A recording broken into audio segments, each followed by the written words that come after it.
thoughts in my mind, I can't get them out, no matter how hard I try. I need you when your heart next to mine. Yeah, I'm all about keeping it you and I. When you're here, you spark chemical reactions. Your aura strikes like lightning. Got no words, I'm just drowning in attraction. Only one way to describe it.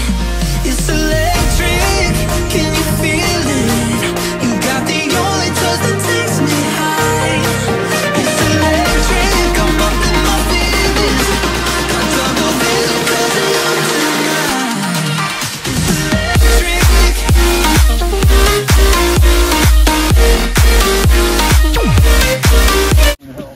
Ang ganda ng weather pero sobrang lamig. Parang Philip 9, kain siya biti. Da in the mitte. Ano? Ang lamig. Uy! Yung hangin ba? Sakit sa ano? Masakit sa balat.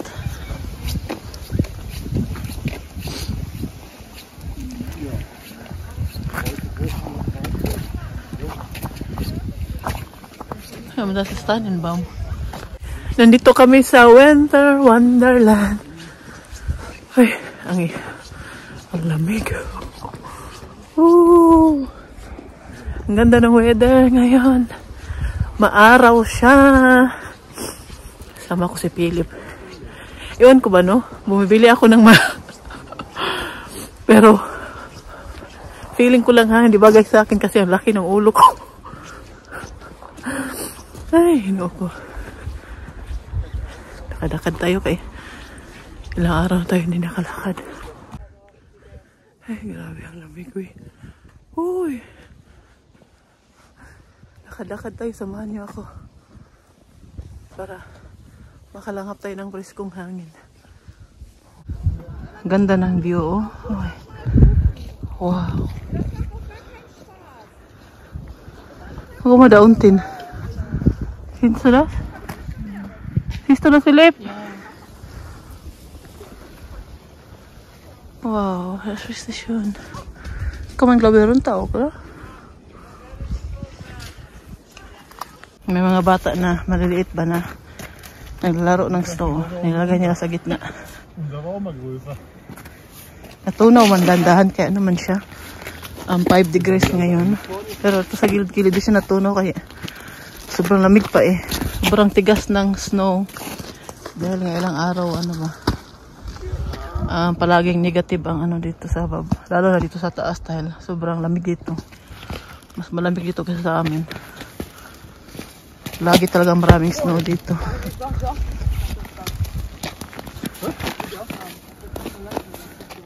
Hast du keinen Handschuh für, ne? Ja, ich habe meine verloren. Trag besser. Ich habe meine verloren, habe ich doch gerade gesagt. Was hat er gesagt? Das sind meine Paprika-Sticks aus dem Auto schon wieder haben. Philip. Willst du Diabetes bekommen? Laro mo na sila. Ich habe Diabetes oder was? Hochschuld! Hochschuld! Ja, Hochschuld. Philip, du musst bald in Friseur, ne? Ja. Yan, gupitan to si Philip ng buhok kaya hindi na makita ang mata.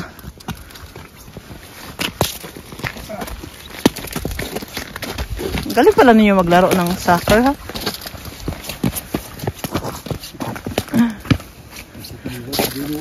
Ilang araw na akong nasa bahay lang dahil nga hindi naman pasok si Fiona, no?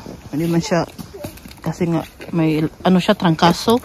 Dahil may trangkaso si Fiona kaya hindi namin pinapasok. Nasa bahay lang ako, di ako nakalakad-lakad.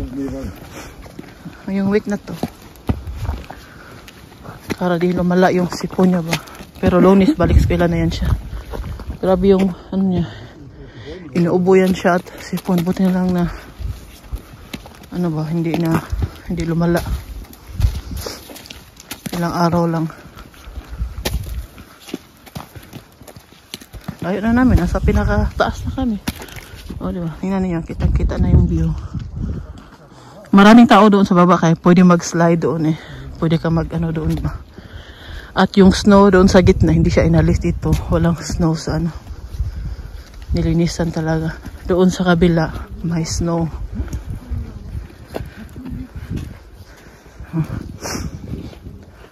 Ito. Huli ka! Huli ka! Uy! Uy, come bleib hier. Wir machen schöne Foto. Komm! Nee, ich hab Winter. Prestige. Martin! Nandyan ka na naman sa likod ko. Lakad-lakad tayo, Martin. Ay, ang lamig. Mahangin dito sa taas ay. Narinig ba niya yung hangin? Oh. Chat, warum so viele Leute gehen da unten? Was? Das ist der Rundweg hier. Ha? Kannst du um den Berg einmal rumgehen. Ah, okay, dann gehen wir da. Es ist kalt, im Suruk gleich mit einem. Philipp hat sich gefragt, gehen wir nach McDonald's. Dito kami sa Winter Wonderland. Woo! Martin! Yan si Philip po. Ang lamig. Ay, Philip ka na. Tingnan ko ninyo yung nilalakaran namin. Oh. Ang snow po ngayon ay medyo na siya. Tingnan ko ninyo. Hindi na siya sobrang matigas pa. At saka ano siya. Wenn da oben ist richtig glatt und richtig tief. Ha? Wenn du Papa. Da, bleib stehen! May sinasabi si Philip. Ano siya, hindi na siya matigas. Ah, siehst du, ne? Medyo malamig siya. Hier so wie ein Zielzeichen, ne? Aufpass, Mama. Ich muss aufpassen. Sabi na anak ko, mag-ingat ka naman kayo madulas. Wirklich. Okay, danke. Du bist halt runtergefallen, ne? Nein. Du bist aber ausgerutscht. Du bist aber gerutscht. Gerutscht? Ja. Das ist so glatt hier. Okay. Aufpass, Mama. Sige na, weiter.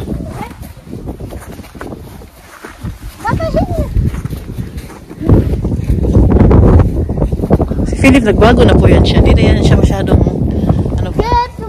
Ano talaga? Teenager na. Payag na siya pag may sinasabi si Fiona sa kanya. Hindi na rin likamador ba? Tulad ng birthday ni Daniel, sabi sa kanya na sali siya doon sa gitna kay walang bata. Hindi kasi nakapunta yung ibang bisita dahil din siguro sa panahon. Grabe kasing snow no. Layo din yung ibang kaibigan ni Harvey. Kaya sabi ko kay Philip, sali siya. Normally po nagreklamo po yan. Sabi pa yung dalian ninyo ang picture. Palagi kayo nagpipicture. Kasi nung birthday ni Daniel, hindi talaga siya nagreklamo. Kahit na siya, nahiya siya noon, hindi siya nagreklamo. Yan ang napansin sa kanya. Tapos pag pinapagalitan ko yan siya, normally masagot yan. Ngayon hindi na. Yung sagot lang niya, pag pinapagalitan ko, okay mama, okay.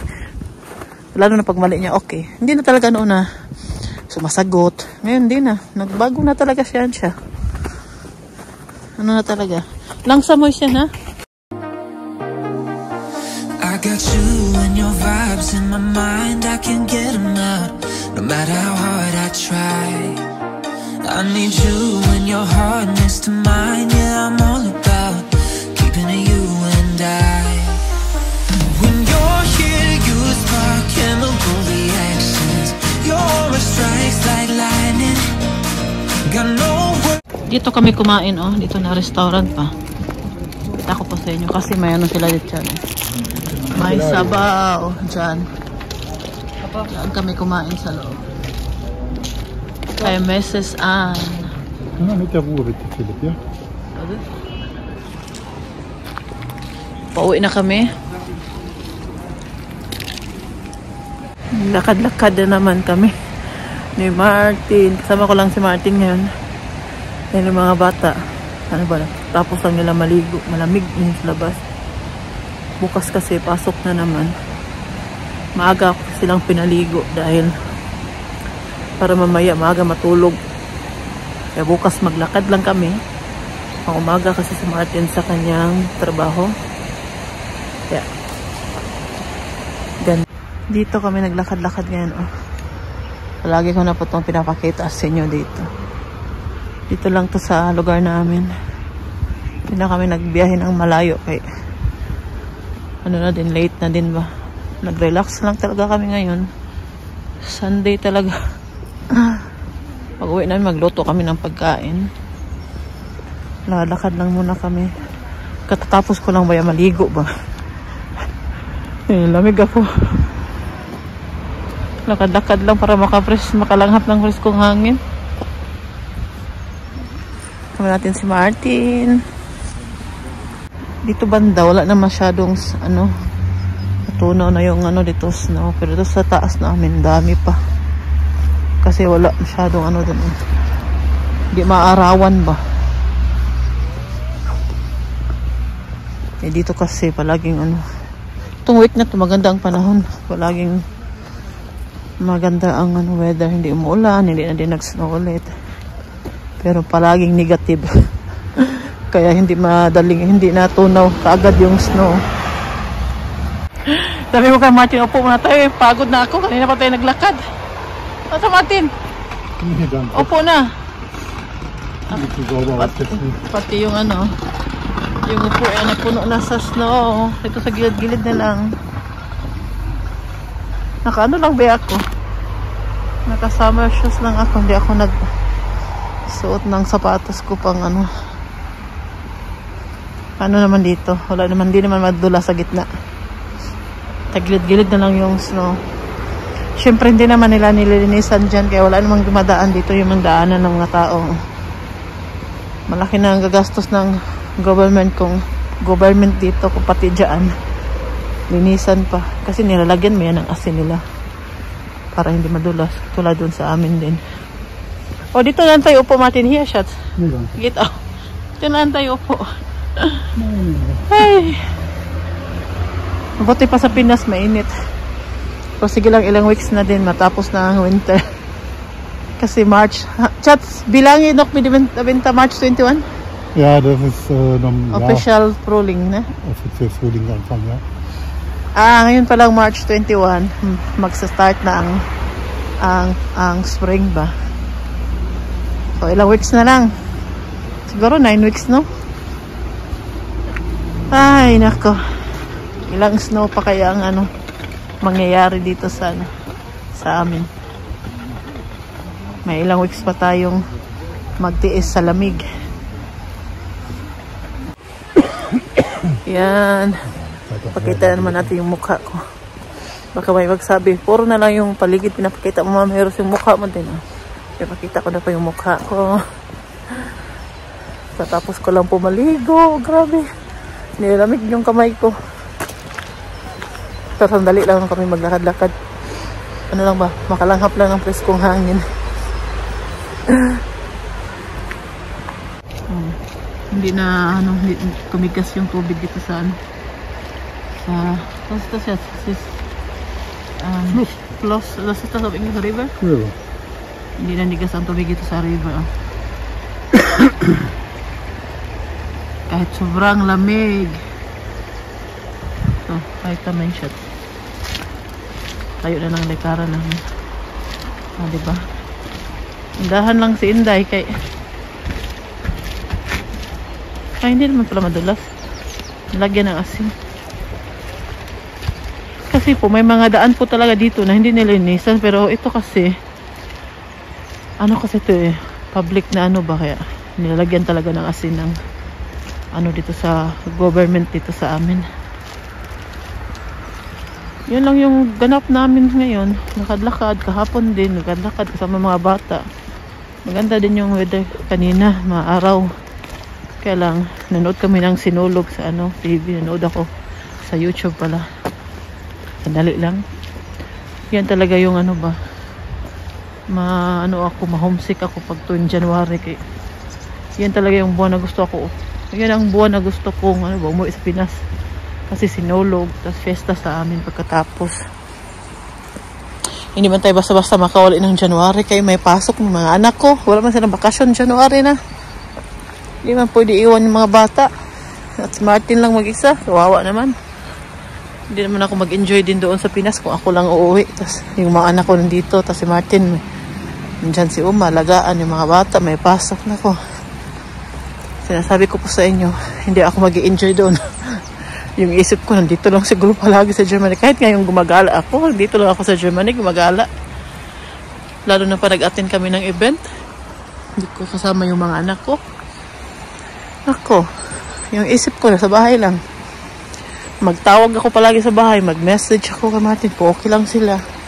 Pinagsabihan nga ako ito ng asawa ko, ano ka ba? Karating mo lang. Mag-ano ka agad. Mag-enjoy ka dyan. Minsan ka nga lang magagala na hindi kasama kami. Pinagsabihan ako niyan. Kaya, iba talaga ako. Ano talaga ako? Family person talaga ako. Hindi ko kaya iwan yung mga anak ko na ako nag-happy-happy. Tapos yung mga anak ko nasa bahay. Tapos na-stress yung papa nila kasi yung papa lang nilang nag-alaga anak ko. Kaya ko pa naman magtiis eh. Pinag-pray ko naman palagi na pinagdasal ko naman palagi na ano ba yung kapalit ng pag-aalaga ko kay Uma. Habaan pa ni Lord yung buhay ng aking aking mama at papa. Pati na din si Uma. Para kung kami darating ang panahon na makauwi kami ng Pinas, malusog pa sila mama at papa. Hirap naman kami umuwi na. Wala magbantay kay Uma ng 3 weeks. Alam mo, last year nga, nagbakasyon kami eh. Ano lang yun? 6 na araw lang yun. Kaya yung nagbantay kay Uma, wala din ano man. Yan din yung oras na pwede siya magbantay kay Uma. 6 na araw lang din. Kaya masariling buhay man din yun siya. Magbakasyon din siya.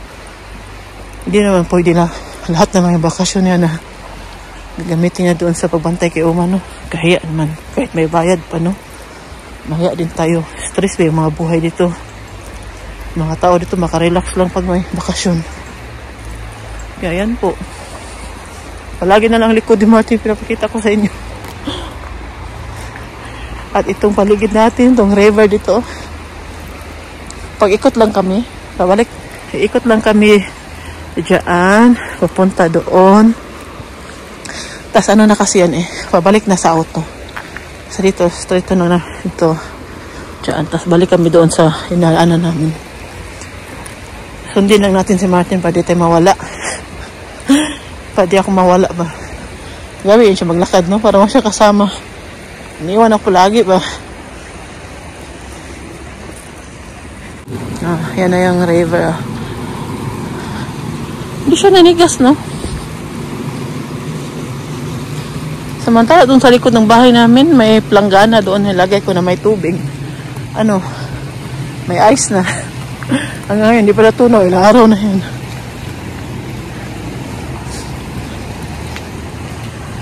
Ito sa kabila na side naman, oh. Ayan.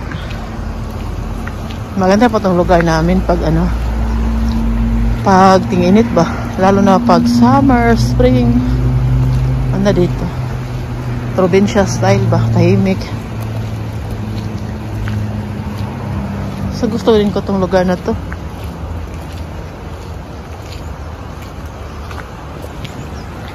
Yan. Yan yung story ng buhay ko. Yan yung rason. Bakit hindi pa ako makauwi ng Pinas. Or kami. Dahil nga, ay, maawa man kami na iwan si Uma. Eh. Maawa naman. Tiis-tiis na muna kami. Si Martin ang tagaluto ngayon sa bahay namin. Kaya siya ang na-assign ngayon. Ay, di off ko naman. Yan yung luto niya. Oh, mayroong patatas. What is that, no? Mayroong manok. Champignon. That is, bakit champignon sa English? Champignon? Mushroom. Mushroom sind alle Pilze. Champignon. Ay, ambot ni Moy. Yan ang luto niya. Hindi pa yan tapos. May gulay pa siyang ilalagay dyan. Pinaano mo na niya yung patatas. Pinalambot mo na niya kayo. Matigas yung patatas. Duwas ba sa decline? Doon, manipis. Sabi ko sa kanya, dapat pinat niya ng manipis yung patatas. Para madali maluto. Kaya gutom na si Philip. Yung anak mo, Junior. Magandang umaga po sa inyong lahat. Kumusta na po kayo? Happy Monday po sa inyo. Monday po dito ngayon. Lunes na Lunes. Balik eskwela, balik trabaho na si Martin. Ang bilis ng... Balik 3 araw din siyang ano niya. Kasi wala silang trabaho ng Biyernes, Sabado, Domingo. 3 araw. Nakarelax si Martin. 3 araw lang yung pasok niya last week. At kanina, hinatid ko yung mga bata. Bali, sinabay ko na si Philip. Sabi ko sa kanya na magsabay-sabay na tayong tatlo ni Fiona. Dahil baka madulas, dahil nga negative yung temperature namin dito ngayon sa Germany. Kanina umaga, -5. So, minus 5 degrees po dito kanina. Minus kasi sa German yan. Minsan nakalimutan ko talaga ba. Tapos ang lamig, sabi ko kay Philip na hindi naman nag-snow ulit, hindi umulan. Pag hindi lang umulan at hindi nag-snow ulit, hindi naman siya madulas. Porque lang kung mabasa yung karasada, yung mga dinadaanan ng mga tao na tas hindi nila nilalagyan ng asin, yan, madulas yan. Pero pag hindi naman umulan or nag-snow ulit, hindi naman siya, no. Kaya kanina, ang problema ko kanina, nakalimutan ko pala yung winter na yung sapatos ko, yung sinusuot ko pag mag-snow or madulas sa labas. Nakalimutan na sa auto yung Martin. Tapos meron akong isa dyan sa baba. Masikip po siya sa akin dahil malapad po yung paa ko. Masikip siya. Kaya tinitiis ko talaga kasi hindi ako pwede magsuot ng pang-summer na sapatos kay madilim pa ba? Paglabas namin la City, 7:20 kami umalis, madilim pa. Sabi ko na, magtiis talaga ako nito. Sakit talaga yung paa ko, pero nagdala ako ng extra na sapatos. Sabi ko, magpalit talaga ako ng sapatos pagkarating ko sa city. Kaya sa city naman, alam ko naman na hindi na madulas doon. Dito na sa mga mataas-taas na area nang may mga snow pa ba. Ito sa bababa, hindi na masyado marami. Sabi ko, pagdating ko sa city, ubarin ko talaga itong sapatos ko. Kaya sakit, hindi ko na talaga kaya. Mag-taxi nga sana ako kasi diba, pag nag-bus kasi ako, dyan lang hanggang sa baba lang, yan hanggang dito sa taas sa street namin. Kailangan ko pa maglakad. Sabi ko, mag-taxi na lang ako, magpalitan ko na lang yung sapatos ko. Sayangan na ako sa taxi. Baka mabayaran ko, 13 euro, 14 euro. Kung magsakay ako ng bus, lang, 2 euro 40 lang yung bayaran ko. Sa isang isang sakay. Hindi ako bumili ng yung 1-day ticket hindi naman ako magsundo mamaya kay Fiona. Si Martin naman, so hindi lang ako bumili. Maglakad nga sana, plano ko nga, itong week na to mag-exercise talaga ako. Maglakad ako maglakad naman talaga kami tuwing umaga papunta sa eskwelahan ni Fiona. Yung pauwi din ba, maglakad din ako pauwi din sa bahay. Kaya lang, yung sapatos ko, hindi man nakisama, nakalimutan ko man sa, napaka-dry ng kamay ko. Nakalimutan ko man sa auto namin, takot man ako, baka madulas ako na. Baksin ko lang. Kaya yun, nagpalit ako ng sapatos sa loob mismo ng bus. Mabuti na lang, wala naman masyadong tao. Pero hindi naman mabaho yung tail ko, ha? Yung paa ko. Kaya yun, nagpalit na lang ako. Ay, nako. Sabi ko ba, itong sapatos ko, hindi ko talaga pwede. Wala po kasi akong dalawa lang yung yung sapatos ko na sinusuot ko pag winter dito, lalo na pag may snow. Yung isa masikip kasi siya, yung ako ba, malapad. Pwede siyang suotin ko yung medyas mo, hindi masyadong makapal. Wala naman akong medyas na hindi masyadong makapal. Pero pag medyo makapal yung medyas ko, parang masikip siya. Hindi naman pwede na di ako mag-medyas palabas, no? Kaya lamig. Buti na lang, nakaya ko naman, salamat sa Diyos at nakaya ko naman hanggang pahatid sa eskwelahan ni Fiona. Yun nga lang, nung pagdating ko sa city, hindi ko na talaga kaya. Sakit na yung paa ko. Tapos nung yung pinalitan ko na yung sapatos ko, parang magkakaiba yung pakiramdam ko sa paa ko ba? Parang, ewan ko ba, parang ang luwag ng sapatos na sinuot ko. Yung pinalit ko ba na sapatos. Ay, Ginoo ko. Sabi ko, hindi na talaga ako magtanga-tanga minsan na yung sapatos ko, nakalimutan ko sa auto. Wala si Martin dito. Talaga ako kanina, na-stress ako kanina umaga. Buti na lang na may isang sapatos naman ako. Yun nga lang, ang sapatos na yun, ang sikip. Masikip siya yung haba niya, okay lang. Pero yung ba kasi malapad kasi yung paa ko. Yan yung problema ko. Tapos yung sapatos na yun, siya. Ay, nako. Yan pa yung kwento ko po sa inyo ngayon na nangyari kanina na kaka-start lang ng Lunes. Na-stress na agad ako sa ang aga-aga pa. Pero at least hindi ako nadulas.